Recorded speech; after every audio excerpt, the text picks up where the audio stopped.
जी जी जी बढ़िया। कैसी हैं आप इला जी? बढ़िया है। बहुत अच्छी हूँ, अच्छी हूँ। जी जी।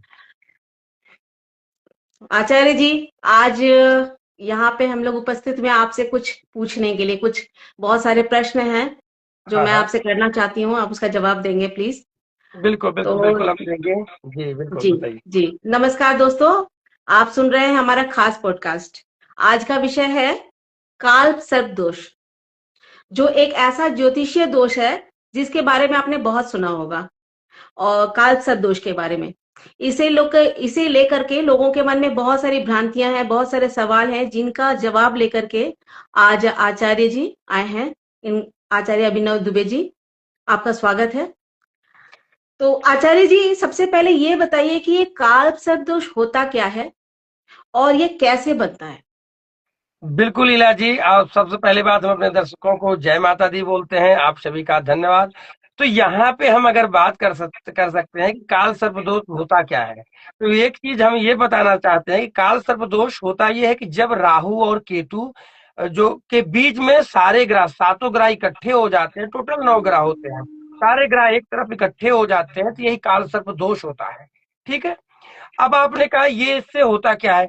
लोगों के जीवन में विभिन्न प्रकार की कठिनाइयां, चिंताएं इत्यादि चीजें हो जाती है। और लेकिन लोगों को मैं एक ही चीज कहना चाहता हूँ, डरने की जरूरत नहीं है काल सर्पदोष से। ये अगर आपने इसको ठीक करा लिया ना, तो हर तरीके से ये आपके लिए बढ़िया होता चला जाएगा। जी। अच्छा, ये काल सर्प दोष अगर किसी व्यक्ति की कुंडली में है तो क्या वो सारी जिंदगी उसको प्रभावित करता है। बिल्कुल, कहे तो आप यही रही हैं कि यहाँ पे प्रभावित करता है। बिल्कुल, मैं ऐसा मानता हूँ कि वो जीवन में दिक्कतें देता है, लेकिन सबसे ज्यादा 35 साल तक। 35 साल जी। के बाद उसका प्रभाव कम हो जाता है। काल सर्प दोष जो होता है ना, वो लोगों के बीच में ऐसे होता है कि उसको छोटी सी चिंताएं रहना, काम थोड़े थोड़े से कम बनना, वो बार बार एक ही काम के लिए 10 बार प्रयास करता रहता है। उसको लगता है कि जीवन हमारा जैसे किसी प्रकार से शापित हो गया है, कोई काम न बनना, शादी विवाह वैवाहिक जीवन इत्यादि में ना कुछ सही तो नौकरी में ही उसको बाधाएं बनती ही बनती हैं। इस तरीके की चीजें उसके लाइफ में बन ही जाती है। और हम बताना चाहते हैं काल सर्प दोष कई प्रकार के होते हैं। जी। ठीक है। और ये अगर कई प्रकार के होते हैं तो मैं बता दे सकता हूँ कि ये होते हैं तो 12 प्रकार के। लेकिन मैं कुछ ही संक्षेप में बताना चाहता हूँ कि जैसे कि ये 12 प्रकार के होते हैं। अगर मेष से लगा करके मेष पे राहु बैठ गया, और यहाँ पे मेष पे पहले घर पे राहु बैठ गया, और ये 7वें घर पे अगर केतु बैठ गया ना, तो ऐसे लोगों को जो है जो काल सर्प अनंत काल सर्प दोष होता है। इसीलिए दूसरे घर पे और 8वें घर पे अगर राहु बैठ गया फिर केतु बैठ गया, तो इस तरीके का कुलिक काल सर्प दोष, वास्की काल सर्प दोष इत्यादि प्रकार के काल सर्प होते हैं, जो हेल्थ वाइज में, रिश्ते में सबसे बड़ी बाधा होती है। काम नहीं बनने देते हैं इनके। जी। तो जी कालसर्प दोष के लक्षण बताएंगे, और किसी व्यक्ति की कुंडली में कालसर्प दोष है, ये कैसे पता चलेगा। बिल्कुल, देखो काल सर्प दोष है उसकी कुंडली में, पहली बात तो किसी ज्योतिषी से अपनी कुंडली को चेक करा सकता है, जो सबसे आसान होता है कि जब वो अपनी कुंडली में देखेगा कि राहु और केतु के बीच एक तरफ की कुंडली में पूरे ग्रह खाली रहेंगे, राहु केतु के बीच में सारे ग्रह बैठे हुए हैं। दूसरा बात होता है कि आपने बड़ी अच्छी बात कही, लक्षण। ऐसे लोगों को व्यक्ति में सांप दिखाई देते हैं, या डरावने सपने उनको ज्यादा आते हैं। दूसरी बात हो जाती है कि उनके करियर में बार बार दिक्कत आना, असफलताओं का मिलना, और हेल्थ में उनकी कोई न कोई गंभीर बीमारियां रहना। मानसिक तनाव वैसे लोगों को बराबर बना रहता है। परिवार और रिश्तों में उनको बराबर किसी न किसी प्रकार की बाधाएं आती हैं। प्रेम लव लाइफ में भी उनको दिक्कतें रहती हैं। उनको लगता है कि प्यार के लिए हम बने ही नहीं है, या हमारा लाइफ ही ऐसा है। और उनको सबसे बड़ी समस्या आज की भौतिक युग में धन की समस्या रहती है। अगर धन ही नहीं होता तो व्यक्ति को वैसे ही आर्थिक जी। नुकसान इत्यादि चीजों में बन जा सकते हैं।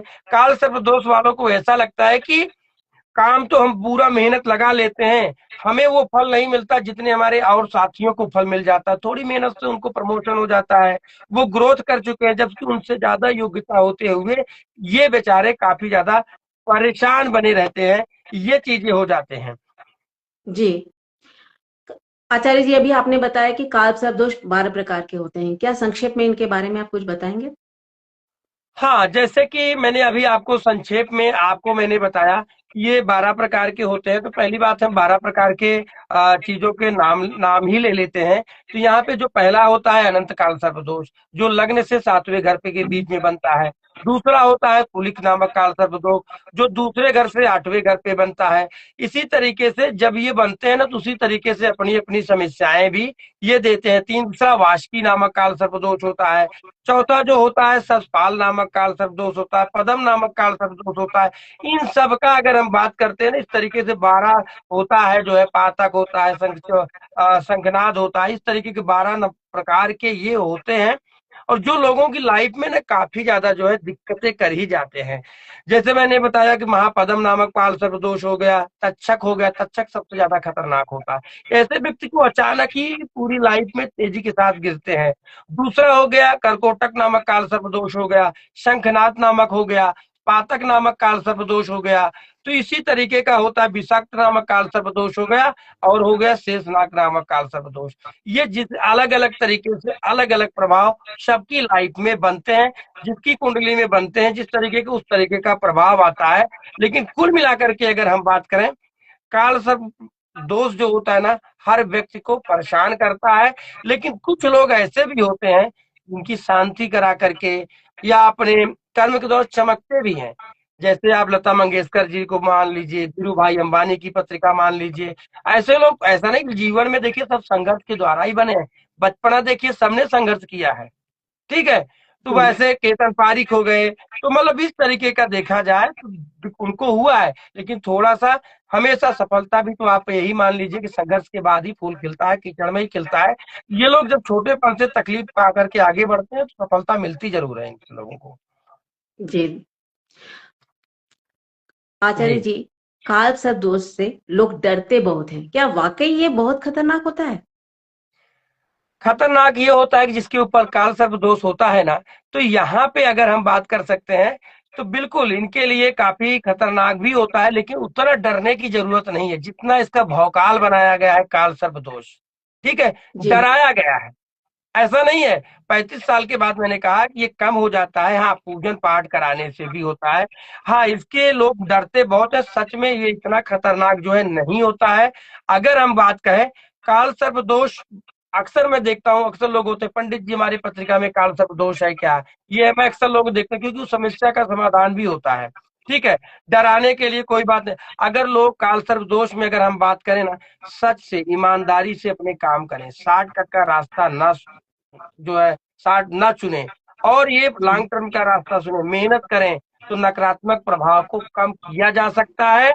और ये चीजें, और दूसरी बात हो जाती है, हर नाग पंचमी के दिन नाग नागिन की पूजा, शंकर जी की पूजा करनी चाहिए, राहु केतु की शांति करनी चाहिए, करते रहना चाहिए। इनकी लाइफ भी सबसे ज्यादा अच्छा बन जाए। और जब इनको मिलता है धन ना, तो बहुत मिलता है। ऐसी बातें होती हैं जी। जी जी पंडित जी, अगर किसी की कुंडली में काल सर्प दोष है तो उसके निवारण के लिए उनको क्या उपाय करना होगा? अगर किसी की कुंडली में काल सर्प दोष है ना, तो सबसे बड़ी बात है कि इलाजी उनको निवारण के लिए हमें करना क्या चाहिए, शिव जी की पूजा। कोशिश करनी चाहिए कि रोज शिव जी की पूजा करें, प्रदोष का व्रत करें, और इसके अलावा शिव जी के पास में नाग जो होता है ना, उसकी पूजा करें। एक महत्वपूर्ण उपाय बताना चाहता हूँ कि जिस शिव मंदिर में देखें चाप ना पहनाया गया हो, अधिकतर बहुत सारे मंदिर खाली मिल जाते हैं, कातो मंदिर, वहां पे 1,000 1,500 के तांबे का नाग ला करके वैदिक विधि विधान के साथ में वहां पे अगर पहना देते हैं ना, ये उपाय इनको पुण्य भी मिलेगा।